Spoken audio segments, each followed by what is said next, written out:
हमारे साथ हैं फिलहाल पूर्व में सीपीएस और हमीरपुर के विधायक रह चुकी अनीता वर्मा जी। और मैडम, आज बहुत बड़ा प्रदर्शन हुआ हमीरपुर में, वीरभूमि हमीरपुर में, जहां पे लगभग हर घर से आर्मी में लोग हैं। वहां प्रदर्शन हुआ है आर्म फोर्सेस के नए रिक्रूटमेंट रूल्स को लेकर के, अग्निपथ योजना को लेकर के। अग्निपथ योजना में मैडम जैसे 4 साल की ही भर्ती होगी, उसके खिलाफ यहाँ प्रदर्शन हुआ इतना बड़ा। और साथ में पुरानी जो भर्तियां हुई थी, अभी जो भर्ती प्रक्रिया चल रही थी, उसको कैंसिल कर दिया गया है। क्या कहना आपका इस बारे में? मैं ये बोलूंगी कि मैं भी एक सैनिक परिवार से हूँ। मेरे पिताजी से लेकर मेरे भाई और मेरे जितने रिश्तेदार हैं सब सेना में हैं। ये अलग बात है कि मैं राजनीति में आई हूँ। और मैं इसके बारे में ये कहना चाहूंगी, सबसे पहले जो अभी ग्राउंड का टेस्ट हुआ था जिसमें हमारे बच्चे दौड़े थे और उनका रिटन टेस्ट होना था, उसको 1-1.5 साल से ऊपर हो गया है, लेकिन अभी तक वो टेस्ट नहीं हुआ है। इससे जो बच्चे ओवर एज हो गए हैं उनके लिए तो बहुत मुसीबत हो गई है। और जिन्होंने इतनी कठिनाई से ग्राउंड का कवर किया था, उन लोगों के लिए भी अब फिर से उस ग्राउंड को कवर करने के लिए बहुत मुश्किल हो गया है। टेस्ट की प्रिपरेशन के लिए उन्होंने ट्यूशंस ली थी, क्लासेस अटेंड की थी, उसके पैसे भी भरे थे। तो आज वो दुविधा में है कि हमारे इतने पैसे उसमें लग भी गए पर हमें कुछ भी नहीं मिला। दूसरी बात, जो 4 साल की रिक्रूटमेंट के बारे में कह रहे हैं, मैं समझती हूँ कि रिक्रूटमेंट आर्मी की जो खास करके हमारी एक सुरक्षा का एक विषय है, आर्मी, नेवी और एयरफोर्स, ये जो सुरक्षा के केंद्र हैं, इनमें कभी भी कोई किस्म की कुताही नहीं होनी चाहिए, क्योंकि ये कल को हमारे पूरे हिंदुस्तान के बॉर्डर पे जाते हैं, बेशक हमारे पानी के बॉर्डर पे हो या हवा के बॉर्डर पे हो, ये हमारी सुरक्षा करते हैं। और इनको 4 साल में इतनी अच्छी बेहतर ट्रेनिंग नहीं मिल सकती कि ये सुरक्षा के काबिल हों। और 4 साल में अगर इन्होंने कुछ सीखा भी होगा तो दूसरा बैच जो आएगा, जब तक वो सीखेगा तब तक ये आपने बाहर निकाल दिए होंगे। तो कल को अगर बाई चांस कोई इमरजेंसी हुई तो आप कैसे उसका मुकाबला करोगे?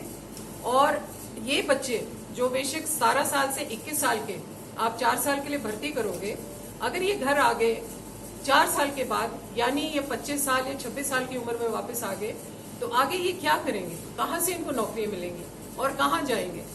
तो इन बातों को देखते हुए मैं समझती हूँ बच्चे ठीक हैं और इनको अपनी आवाज उठानी चाहिए और सरकार को भी इसके बारे में सोचना चाहिए। आप जैसे पहले सेना में भर्ती करते थे वैसे ही भर्तियां होनी चाहिए, ताकि कुछ समय तक हमारे बच्चे जो है वो देश की सेवा भी कर सके और वो सीख भी सके कि कैसे हमने देश की सेवा करनी है।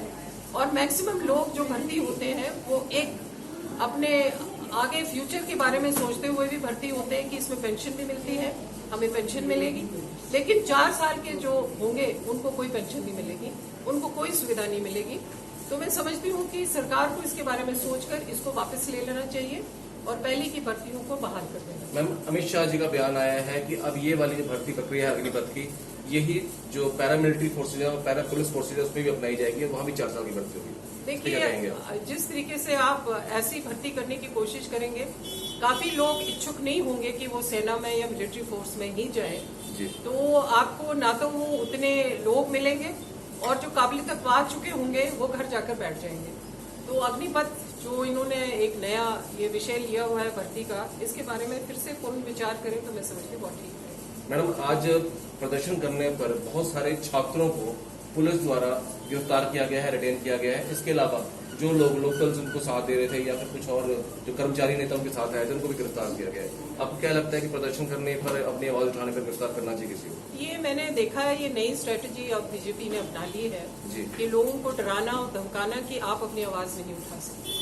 क्योंकि मैंने यही देखा है कि राहुल जी की जो ईडी का केस हुआ उसमें कांग्रेस के कार्यकर्ताओं ने भी इतना बड़ा प्रदर्शन किया, तो हमारे ऑफिस में, एआईसीसी के ऑफिस में आकर वहां पर मारपीट की गई। हमारा ऑफिस, हमारी जगह, और वहां पर इस तरीके से उनके साथ अत्याचार करना मेरे हिसाब से ठीक नहीं था।